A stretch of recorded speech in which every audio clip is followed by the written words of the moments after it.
У любого адекватного человека, который впервые включает клипы Уикенда, хотя бы раз должен возникнуть вопросик: какого хера здесь происходит? Почему на песне о любви расчлененка? Почему всем норм, что он горит? Почему он лижет жабу? Почему он дед? И почему он постоянно погибает?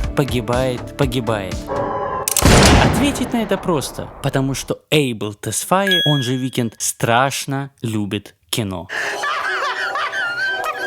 Конечно, многие музыканты увлекаются кино и несколько десятков лет подряд балуются тем, что копируют известные сцены, строят целые сюжеты клипов на основе фильмов или даже снимают свои. Но учитывая то абсурдное количество отсылок и намеков на кино, которые есть у Уикенда, нам давно пора поговорить о нем не только как об одном из самых прослушиваемых артистов в мире, и не только как о чуваке, под песни которого мы делаем детей, но как о главном задроте кино. Если при виде этих кадров у вас нет чувства, что вы где-то это уже видели, не беда. Клип все равно сработает для вас как самостоятельное произведение с непредсказуемым сюжетом и яркими образами, которые вряд ли можно забыть. Разбуди вас среди ночи и спроси: After Hours, что ты помнишь? И вы точно скажете: красный костюм, разбитый нос. А вот с такими же фанатами кино, как он сам, Уикенд играет в кошки-мышки, заставляя их вскакивать каждый раз, когда они видят очередную отсылку. Оп! О! Как бы дурачась, Эйбл в своих песнях может невзначай прямо называть фильмы.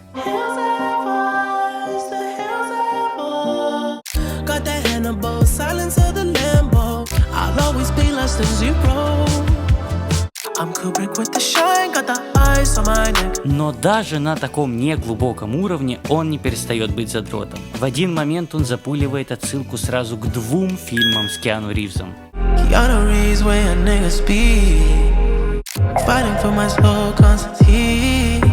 Делает он это на треке, название которого является отсылкой к фильму, и все это на альбоме, который назван в честь фильма.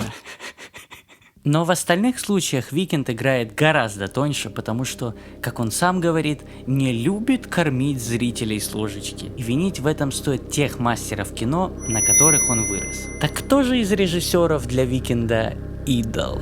Я нахрен растяну твою узенькую киску. Догадаться несложно, потому что задолго до After Hours, до Старбоя и даже до Hills существовал один крохотный тамблер-блог. Про музыку там очень мало, зато куча рекомендаций посмотреть тот или другой фильм. Но проблема вот в чем. Милые сюжеты, комедии или мелодрамы его никогда не интересовали. Эйбл испытывает слабость к дико мрачным и тревожным фильмам, которые мало похожи на реальность. И мастером такого жанра является Дэвид Линч, которому Уикенд прямо пел оды в самом первом посте своего блога. Одна из главных вещей, которые Уикенд возьмет из этих фильмов, это сочетание жуткого и обыденного там, где ты этого не ждешь. Линч любитель показывать тихий городок, в котором людей убивает злой дух, а герои в траве вместо закладок находят кое-что поинтересней. Кстати, этот кадр вам ничего не напомнил? Из того же «Синего бархата» Эйбл потырил кое-что для клипа на трек о фетише с удушением. Как и злодей в фильме, певец в Take My Breath вдыхает газ, после чего ему капитально сносит башню. Следы Линча можно найти и в клипах The Hills, Can't Feel My Face и Tell Your Friends. Во всех этих видосах певца преследует криповый дядя, который внешне напоминает персонажа из фильма «Шоссе в никуда». Они оба связаны с потусторонними силами и меняют судьбу героев. Еще один любимый мотив Линча, который Уикенд позаимствовал, это двойники. В фильмах режиссера часто появляются похожие герои с разными именами, и они могут быть злыми двойниками из потусторонних вселенных. Грубо говоря, мы видим это каждый раз, когда Уикенд мочит сам себя. Кроме того, во всех клипах с альбома Dawn FM он часто сталкивается со своей молодой или постаревшей версией, и зритель не всегда может понять, где настоящий. Линч, конечно, не единственный режиссер, который вдохновил певца. Город будущего с азиаточками на гигантских табло из фильма «Бегущий по лезвию» очень сильно напоминает то, что Weeknd создал на Kissland. Этот альбом никто не знает, поэтому нахер. Вот на кого точно нельзя положить болт, так это на Мартина Скорсезе, без кино которого не было бы фильма «Джокер», вот этого танца Ди Каприо и моего любимого альбома Weeknd, потому что это именно его фильм After Hours лег в основу альбома, и речь не только о названии, но и о сюжете. Молодой программист после работы идет тусоваться к девушке и попадает в одну жопу за другой. Он теряет деньги, вокруг него погибают люди, и за ним охотится весь город. Но самое главное, он всю ночь никак не может попасть домой. Почему бы тебе просто не пойти домой? Как? Я всю ночь спрашиваю себя об этом. Через такой же ад проводит героя и Weeknd.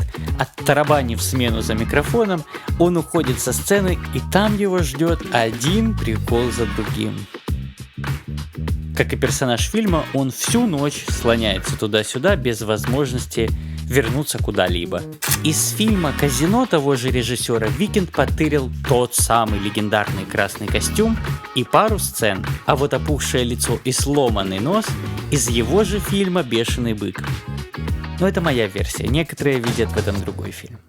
Я чуть не лишился своего носа, а он мне нравится. Наверное, самый прикольный момент во всей истории клипов на After Hours — это смешивание реальности и фантазии. Вот Weeknd дает реальное выступление на шоу, а вот уже отдельно снятая сцена для его клипа на том же самом шоу, которая потом перетекает в ночной кошмар. И вся эта сцена тоже отсылка на фильм Скорсезе. В его «Короле комедии» молодой стендапер мечтает стать известным и постоянно представляет, как его приглашают на популярное шоу. Хотя на самом деле ему все это только кажется. Да что с тобой? Мама! И тут вы должны сказать: так он все здит. Нет. Я абсолютно не предвзят. Дело в том, что в основе After Hours лежит реальная история с Лас-Вегасом, наркотиками и арестом, которую Weeknd просто приукрасил образами из кино. Кроме того, ему реально удалось создать цельную историю из 8 клипов, переплетая фильмы абсолютно разных жанров. И там нет ничего случайного. Например, если вы взглянете на текст In Your Eyes, то поймете, что она реально токсичненькая и не зря вызывает ассоциации с триллером.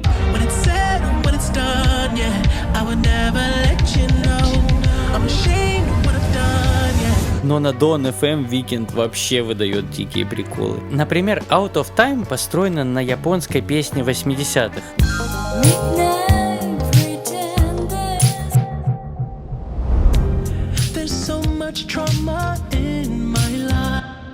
Наверное, сам момент столкновения американской и японской культур заставил Weeknd взять актрису из «Игры в кальмара» и покадрово повторить сцены из фильма «Трудности перевода», где одинокие американцы находят друг друга в чужой для них Японии, и у них есть всего неделя на то, чтобы побыть вместе. Точно так же, как и у них, у героя песни Weeknd время на исходе.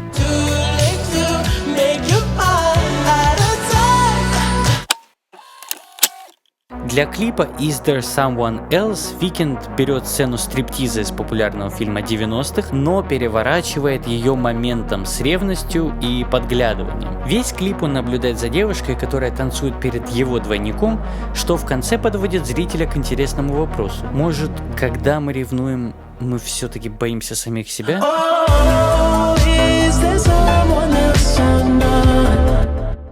Как настоящий задрот, Эйбл просчитал все на несколько лет вперед и на Dawn FM проспойлерил свой следующий проект. Intense, graphic, sexy, a compelling work of science fiction. Cinema like you've never seen it before. Кроме нового альбома, в котором наверняка опять будет куча отсылок, он еще выпустит свой первый фильм. Когда все это выйдет, я хочу, чтобы вы понимали, с какой огромной любовью к теме кино относится Weeknd, и никогда не забывали, что за образом мегазвезды стоит такой же любитель движущихся картинок, как и многие из нас. Если вам понравилось это видео, расскажите о нем всему миру, гляньте что-нибудь из того, о чем я говорил, и молитесь за репостил.